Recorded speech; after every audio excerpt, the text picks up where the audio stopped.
নতুন এক রাডার কাজ শুরু করেছে হযরত শাহজালাল আন্তর্জাতিক বিমানবন্দরে। বাংলাদেশের আকাশপথ ব্যবহারকারী যে কোনো এয়ারলাইন্সের ফ্লাইটকে আসতে হবে এই রাডারের অধীনে। এয়ার ট্রাফিক কন্ট্রোল ব্যবস্থা ছাড়া আকাশপথে চলাচল অসম্ভব। এই রাডার বাংলাদেশের হয়ে শাহজালাল আন্তর্জাতিক বিমানবন্দর ব্যবহারকারী যে কোনো फ्लाइटকে নিরাপদে আকাশপথ দেখাবে। अच्छा, रडार सिस्टम बांग्लादेश ने ढाका एयरपोर्ट पर लगाया है, लेकिन चीखें इंडिया की निकल रही हैं। समझ नहीं आ रहा कि इंडिया को किस चीज का पेन हो रहा है। भाई, रडार सिस्टम हजरत शाहजलाल एयरपोर्ट ढाका में बांग्लादेश ने लगाया है ताकि एयर स्पेस का जो ध्यान है, तवज्जो है, वो रखी जाए, यानी सिक्योरिटी का ख्याल रखा जाए। तो वो कह रहे हैं कि हमारी सिक्योरिटी थ्रेट है हमें, या ये इंडियन कहना है। मतलब जेलस इतना ज्यादा होते हैं। बांग्लादेश अपने आप को मतलब वो सिक्योर कर रहा है, लेकिन तकलीफ इनको हो रही है, इंडियन को हो रही है। समझ नहीं आ रही। अब देखिए, बांग्लादेश ने जो रडार सिस्टम है वो लगाया ढाका में। इससे ये है कि आप सर्विलेंस करेंगे एयर स्पेस की, आप देखेंगे कि हमारी फजा में कौन आ रहा है, कौन जा रहा है। क्योंकि आपको याद है ना कि इंडियन बांग्लादेश की फजा इस्तेमाल करते हैं, एयर स्पेस इस्तेमाल करते हैं। 1000 ऑफ करोड़ रुपीस ये बांग्लादेश को देते हैं, लेकिन कुछ रकम ये नहीं भी देते। क्यों? वो चोरी से गुजर जाते हैं। लेकिन अब भाई पकड़े जाएंगे, सब पकड़े जाएंगे, किसी को बांग्लादेश नहीं गुजरने देगा। अस्सलाम वालेकुम दोस्तों, আমি এহসান খান আর আপনারা দেখছেন এহসান খান ইউটিউব চ্যানেল। আশা করি আপনারা সবাই ভালো আছেন। অনেক বড় খবর, অনেক বড় ব্রেকিং নিউজ, क्योंकि बांग्लादेश ने फ्रांस से एक ऐसा रडार सिस्टम लिया है जिससे इंडिया की नींदें हराम हो गई हैं। जिसमें आप देखें कि जो इंडियन है वो खासे परेशान नज़र आ रहे हैं कि भाई ये बांग्लादेश देखें अब इंडिया के ऊपर, चाइना के ऊपर डिपेंडेंट नहीं है, बल्कि वो पूरी दुनिया के साथ ताल्लुकात बना रहा है। यानी फ्रांस से बांग्लादेश ने ये रडार सिस्टम परचेज कर लिया है, एक्टिव भी कर लिया, इनॉग्रेशन भी हो गई है। इससे जो इंडिया चोरी करता था, क्या करता था इंडिया, बांग्लादेश की एयर स्पेस इस्तेमाल कर लेता था, लेकिन बांग्लादेश को पता नहीं चलता था। बांग्लादेश के पास इससे पहले जो रडार सिस्टम था वो इतना तगड़ा नहीं था, डिडक्ट नहीं करता था, पुराना था, ओल्ड था। लेकिन अब जो लिया बांग्लादेश के, ये ढाका में फौरी तौर पर पता चलेगा कि आपकी एयर स्पेस इस्तेमाल हुई है और कहाँ पे हुई है, फौरी तौर पर ये बताएगा। यानी इंडिया से वो त्यारा उड़ रहा है तो ढाका वालों को पता चल रहा है।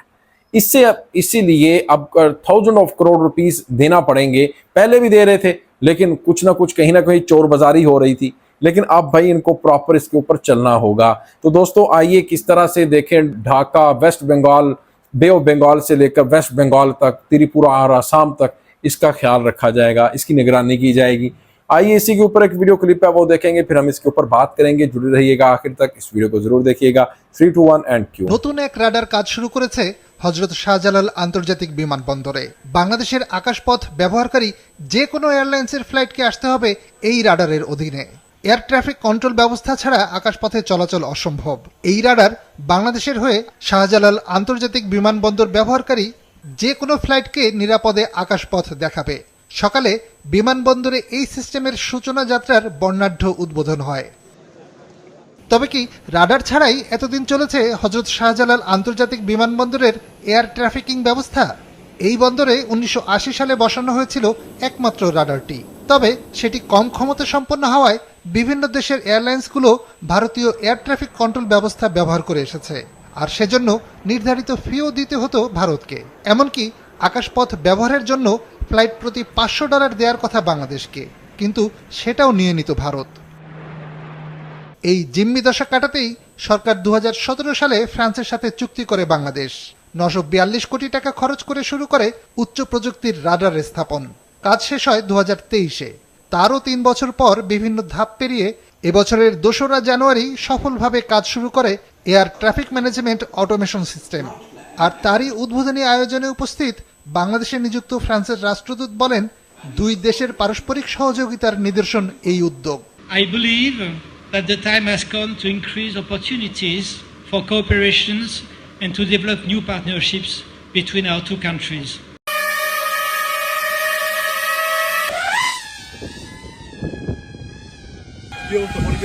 Real test. ভিডিওতে বাংলাদেশের অ্যাভিওরানা এবং একদল তরুণ উদ্যোক্তাদের তৈরি দ্রুতগতির রকেট এফপিভি বা হাই স্পিড ড্রোন ইন্টারসেপ্টর। আজ আমাদের অনেক মেধাবী তরুণী ড্রোন টেকনোলজি নিয়ে কাজ করে যাচ্ছে এবং তারা অনেকটাই সফল। তরুণদের তৈরি এসব রেসিং বা সাধারণ আইএফবি গুলো ছোট আকারের বিস্ফোরক যেমন আরপিজি ওয়ারহেড বা গ্রেনেড যুক্ত করে সেগুলোকে লয়টারিং মিউনিশন বা আত্মঘাতী ড্রোনে রূপান্তর করা সম্ভব। আমাদের তরুণদের মেধা এবং সামরিক বাহিনীর কৌশলগত গাইডেন্স যুক্ত হলে বাংলাদেশ ড্রোন প্রযুক্তিতে এ অঞ্চলে অন্যতম শক্তিশালী অবস্থানে পৌঁছাতে পারবে। এফপিভি ড্রোন খুবই লোটেক এবং সস্তায় ড্রোন আধুনিক যুদ্ধে শক্তিশালী দেশ এবং দুর্বল দেশের পার্থক্য কমিয়ে দিয়েছে। ফ্রন্টলাইনের সেনা স্বল্পতার ইস্যু দারুণভাবে পুষিয়ে দিচ্ছে। সামনের দিনে আধুনিক যুদ্ধে পূর্বের অনেক অস্ত্র সরঞ্জামের কার্যকারিতাকে কমিয়ে দিয়েছে। ট্যাঙ্ক, এপিসি, বিলিয়ন ডলারের ফাইটার জেটের মাধ্যমে অর্জিত ডিটারেন্স এখন সামান্য ড্রোনের কাছেই প্রশ্নবিদ্ধ। প্রচলিত ডিফেন্স অ্যাসেটের ওপর ভরসা করা নিয়ে দ্বিতীয় ভাবনা জরুরি। ইউক্রেন রাশিয়াকে নাকানি চুবানি খাওয়াতে পারছে যতটা দামি পশ্চিম অস্ত্রের জন্য, তার থেকে বেশি ড্রোনের জন্য।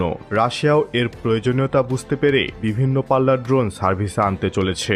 ডিপি স্ট্রাইক, তেলক্ষেত্র, এনার্জি ইনফ্রাস্ট্রাকচার সবকিছু এখন ড্রোন ঝুঁকিতে। সামনের দিনগুলোতে এআই ভিত্তিক বিভিন্ন ধরনের ড্রোন যুদ্ধের পক্ষগুলির ভেতরে বড় ব্যবধান গড়ে তুলবে। আর এটা মাথায় নিয়েই আমাদের ডিফেন্স স্ট্র্যাটেজি সাজানো প্রয়োজন। আপনার কি মনে হয় জানিয়ে দেবেন নিচের কমেন্ট বক্সে। दोस्तों आपने ये वीडियो देखी है किस तरह से बांग्लादेश ने, एक तो ड्रोन वाली वीडियो थी और दूसरी जो रडार सिस्टम वाली ड्रोन में अब बांग्लादेश देखें किस तरह से आगे बढ़कर इसके अंदर अब ये देखें कि खुद बनाने जा रहा है ड्रोन टेक्नोलॉजी में। और रडार सिस्टम अब बांग्लादेश ने फ्रांस से लिया है और फ्रांस के जो एम्बेसडर हैं उनको भी बुलाया इनॉग्रेशन की, ये जो तकरीब हुई है, इनॉग्रेशन हुआ है जो। अब आप देखें कि दोस्तों किस तरह से जो इंडियन मीडिया है वो घबराया हुआ है कि देखें बांग्लादेश अब हमें ठीक से हमारी चोरी को पकड़ेगा। हम बहुत कम पैसे देते थे बांग्लादेश को, लेकिन उनकी जो एयर स्पेस थी वो इस्तेमाल ज़्यादा करते थे। समंदर के ऊपर से भी अब गुजरेंगे फौरी तौर पर पकड़ा जाएगा, क्योंकि ढाका में लगे इस जदीद तरीन लेटेस्ट मॉडर्न टेक्नोलॉजी बेस्ड ये जो फ्रांस से लिया है, इससे भाई फौरी डिटेक्ट हो जाएगा कि भाई कहाँ से हमारी फ़ज़ा को, एयर स्पेस को यूज़ किया है। और फ्लाइट जो होती है उसके बारे में भी अच्छा फैसिलिटेट करेंगे उसे टाइमली। तो दोस्तों आपका क्या कहना है इस वीडियो को लेकर के बताइएगा कमेंट सेक्शन में। अगर वीडियो अच्छी लगी हो तो हमारे यूट्यूब चैनल एहसान रिएक्शन को सब्सक्राइब कर लें और बेल आइकन भी प्रेस कर दें। वीडियो को लाइक भी किया करें और कमेंट सेक्शन में आप अपनी फीडबैक से हमें ज़रूर आगाह भी किया करें। मिलेंगे आपसे नेक्स्ट वीडियो में, तब तक के लिए अल्लाह हाफिज़।